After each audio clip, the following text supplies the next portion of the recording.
Coach Michalek. We get a little bit of a break here at the Ironman and the efficiency. Yeah, it is, right? We appreciate it. We get to leave earlier, right? Yes, hopefully. Okay, so this tournament nails. Yes. Best tournament in the country. Absolutely, 100% best high school tournament in the country.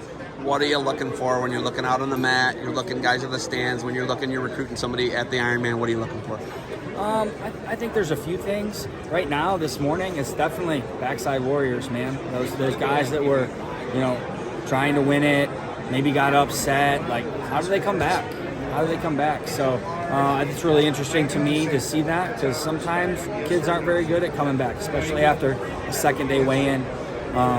Off the mat, you just kind of see a kid that's focused, right? Not screwing around, not like business trip. So, I mean, there's a variety of things, and each kid's a little different, but you want to see a kid compete.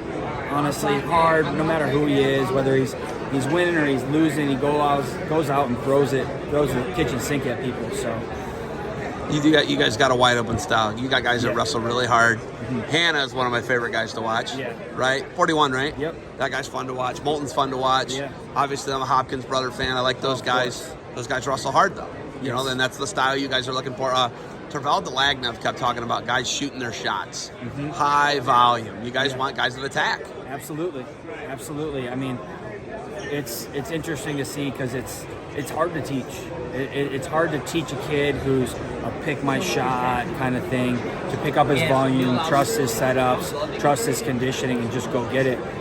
So if you can find a kid out of high school that you don't have to teach that to, and you can just fix the technical side of things, it's huge ease on our hearts as coaches. But shoot your shot as many times as you can. Put yourself in your best scoring position as much as you can, right? Don't wrestle somebody else's match. I think, a couple of our guys did that yesterday and cost them the matches there in the quarters. But, you see a lot of kids see this as a huge stage for them, and they come out and they really, really throw it out there trying to make a name for themselves. I feel like you've got a couple guys who are top 12 type guys. Yeah. Gadiale is a big one. I think that guy's really good. Yep. Right? But you got guys that can punch through this year, and obviously that's how people are judged. But I judge you guys on promotions. I judge you on opponents, schedule.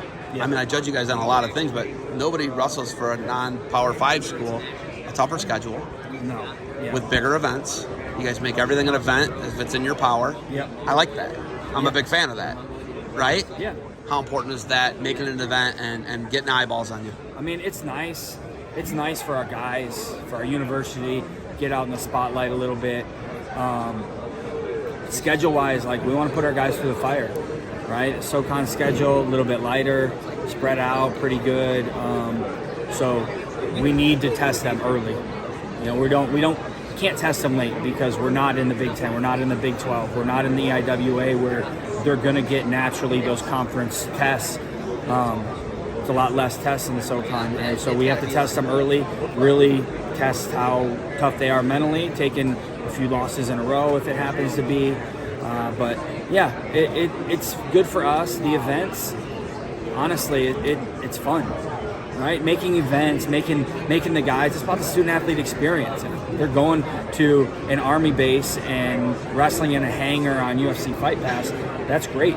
That's a cool experience for them that really very, very few college athletes can say they've ever had.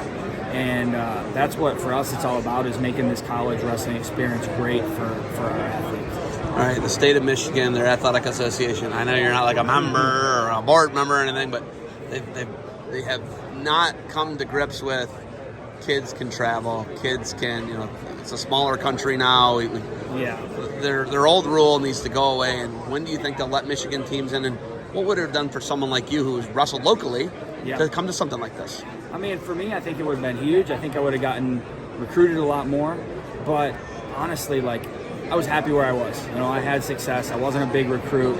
Tom really helped develop me. Tom and Casey did a great job with me, playing on my strengths and making me a college wrestler. I think for the kids nowadays, like you said, it's nothing's local anymore, right? And so the old rules to me don't make sense.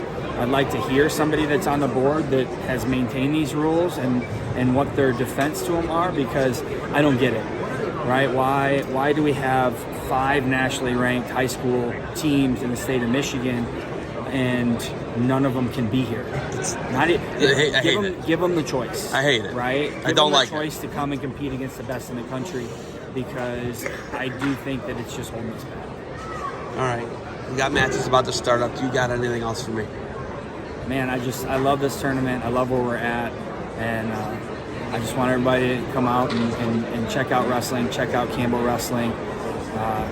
Little humps. Bowie's Creek, did I get it right? Bowie's Creek. Bowie's Creek. Yeah. All right, got our first whistle. Thank you for the time. Good luck to you guys moving forward. Thanks, Ed.